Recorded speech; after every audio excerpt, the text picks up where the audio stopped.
Ami, përshëndetje. Gjendemi sot te ura e Milodit, që në fakt ka një distancë rreth 781 metra dhe në fakt si për ironi të fatit jemi në vendin ku ka erë më të madhe pothuajse në gjithë Shqipërinë. Gjendemi këtu sot për shkak se gjatë vitit të shkuar në sezonin veror ne konstatuam që këmbët e kësaj ure kishin probleme me qëndrueshmërinë dhe unë di që ARSH-ja atëherë ngriti një grup për të parë le themi qëndrueshmërinë e këmbëve të urë. U mor një vendim i vështirë në fakt, sepse ishim në sezon veror, por që ishte i domosdoshëm pasi siguria e njerëzve dhe mjeteve është më e rëndësishme edhe se qarkullimi. Dhe u mor vendimin që të bllokohej qarkullimi në këtë urë për shkak se rrezikohej, si thua, siguria e këmbëve të urës. Di që keni bashkëpunuar me Universitetin e Tiranës, që edhe ky është një element i rëndësishëm në fakt dhe që duhet theksuar, pasi Universiteti i Tiranës tani është gjithmonë më tepër i përfshirë në gjitha detyrat e studimeve dhe projektimeve të institucioneve tona shtetërore. Çfarë masash janë marrë, çfarë masash ka marrë ARSH-ja, di që këtu ka patur edhe një kontratë lidhur dhe për të cilën janë kryer dhe veprimet e duhura. Atëherë, Ministër, në korrik të vitit shkuar, në fakt, ne konstatuam si autoritet që ura kishte probleme strukturore në këmbët mbajtëse, në pilotët e saj. Edhe me njëherë ngritëm grupin, edhe siç e thatë edhe ju, bëm edhe bllokimin e qarkullimit rrugor. Ishte një masë e vështirë, natyrisht, sepse ishim në mes të sezonit, por e domosdoshme, siç thatë edhe ju. Nisëm me njëherë një kërkesë në Universitetin Politeknik të Tiranës për të bërë projektin, të cilën do i ftoja të zbresim edhe poshtë ta shohim pak bashkë, sepse është bërë një punë vërtet për të lavdruar nga ana e kontraktorit në termat e sigurisë.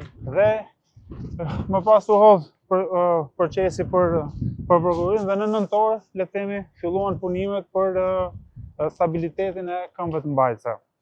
Atëherë u fillua me pastrimin dhe nivelimin në bazamentin e pilotave.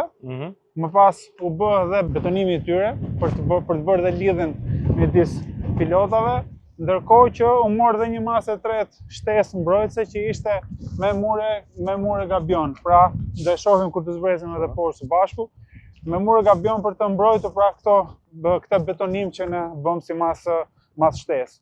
Ndërkohë që në janar të vitit, ndërkohë që një pjesë e mirë e punimeve kishin përfunduar edhe ishim drejt përfundimit total të punimeve, pati një prurje të madh lumi dhe kjo bëri që në 11 këmbët që ne do i shohim tani nga afër, në 11 këmbët e para nga ky drejtim që ne jemi, ne bëm edhe betonimin e tyre, pra si një masë shtesë sigurie për qëndrueshmërinë e urës.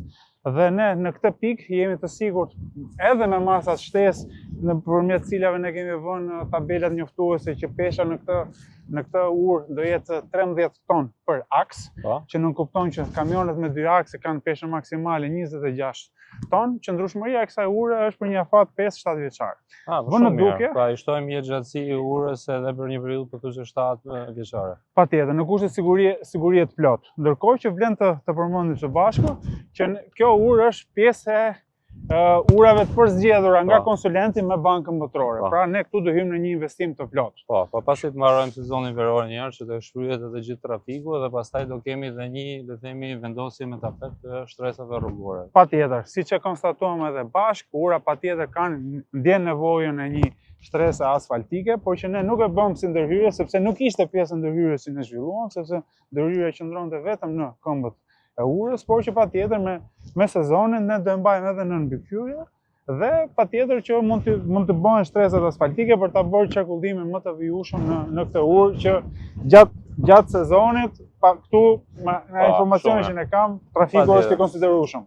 Dhe kjo është e rëndësishme në fakt që në fakt ne duke filluar që nga dita sotme e hapim këtë urë për qarkullimin e gjithë automjeteve dhe mendojmë dhe vlerësojmë që kjo urë shërben edhe gjatë sezonit turistik në fakt, si një shfyrje e gjithë flukseve të, le të themi, rrugës Milot-Lezhë.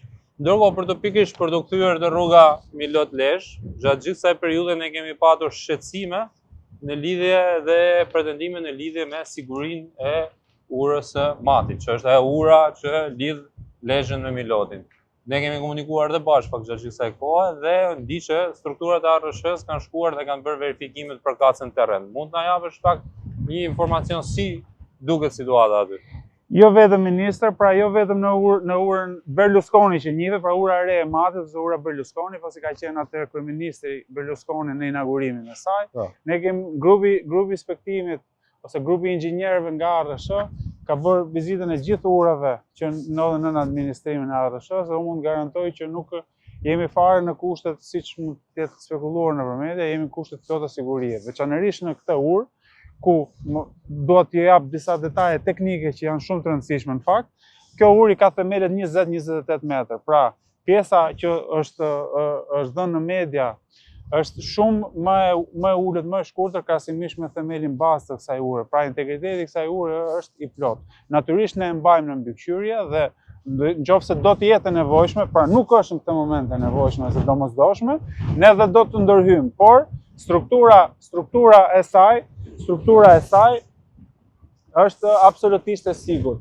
Një detaj tjetër shumë i rëndësishëm për këtë urë. Pra, për ta theksuar, ura e Matit, që është ajo ura që lidh pjesën e Milodit dhe Lezhës, janë bërë gjitha verifikimet nga strukturat e ARSH-s dhe është e sigurt, i ka gjitha, le të themi, konditat dhe kushtet që të jetë plotësisht e aksesueshme, por është duke u mbajtur në verifikim nga ARSH-ja dhe në këtë moment nuk kemi asnjë nevojë për ndërhyrje, por patjetër që strukturat e juaja të verifikojnë me kujdes. Saktësisht. Për fat, ministër, një ndër inxhinierët që punon në sektorin e urave në ARSH ka qenë edhe projektues dhe zbatues në ndërtimin e kësaj ure. Shumë mirë. Që kemi një garanci të shtuar për këtë deklaracion që po bëjmë së bashku, që struktura e urës është absolutisht kompakte dhe nuk përbën asnjë lloj rreziku për vjeshmërinë e trafikut. Dy tregues shumë të rëndësishëm që vlen për opinionin publik është fakti që ajo urë, struktura e saj është metrar gjatësor dhe me solet betonarme gjatësore. Që kjo është një element shtesë në sigurinë e saj, pra dhe nuk ka absolutisht asnjë lloj dyshimi në sigurinë. Dhe është edhe fakti tjetër që aty në sezon kalon 19.000 mjekë. Dhe më shumë se për trafiku në urë është kryesori që teston sigurinë e saj. Dhe aty nuk ka asnjë lloj shenjë cedimi apo diçka të ngjashme. Shkëlqyer Rami. Ndërkohë, ndoshta është nevoja të theksojmë edhe 2-3 elemente në lidhje me periudhën dhjetor, janar, shkurt. Ne kemi patur një sezon me shumë rreshje të lagësht, që në fakt shumë mirë që ka qenë i lagësht sepse e keni parë dhe hidrocentrali Fierzës dhe gjithë kaskada është mbushur në mënyrë natyrore dhe jemi në nivele shumë optimale, por nga ana tjetër kjo situatë ka krijuar dhe disa shkarje apo incidente në infrastrukturën rrugore.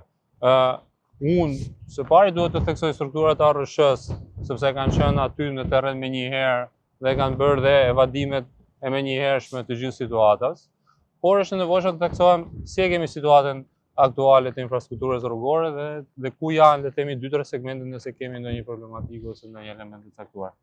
Përjashtojmë rastin e Librazhdit, të cilin le të themi ndërpreu vjeshmërinë e trafikut, ne në asnjë aks apo në segment tjetër nuk e kemi një fenomen të ngjashëm. Strukturat e ARSH-s kanë qenë vazhdimisht në gatishmëri sa herë që kanë ndodhur fenomene të tilla dhe ky sezon, siç e thatë dhe ju, që i të zgjatur në shira, pra edhe në kohë dhe në intensitet, por që strukturat kanë qenë në gatishmëri dhe trafiku ka qenë vazhdimisht i mbyllur. Ndërkohë që të gjitha defektet që kanë ndodhur, vlen t'ju them që ose janë nën efekt garancie, ose janë në kontratën mirëmbajtje. Pra dhe kjo përbën edhe faktin që pse ne reagojmë në mënyrë menjëhershme dhe trafiku nuk cënohet asnjëherë në vjeshmëri. Këtë situatat në këtë moment, veçanërisht këto 2-3 javë të fundit që edhe shirat kanë pushuar, paraqitet komplet stabil, ne ndërkohë si autoritet vijmë tani me fokus në të gjithë kantierët që kemi, që të mbyllim sa më parë të jetë mund. Pami, kjo është e rëndësishme, sidomos edhe tani në hyrjet e sezonit veror, ne duhet të përgatisim gjitha masat e nevojshme që ky sezon veror, aty ku kemi mundësit, na gjejë të përgatitur dhe të kemi lirshmëri qarkullimi. Unë të falenderoj për punën shumë të mirë të bërë në këtë urë kur sapo bëmë inspektimin dhe siç e njoftuam, duke filluar nga dita e sotme, qarkullimi i mjeteve në këtë urë është i hapur dhe është i lirë për të bërë. Faleminderit.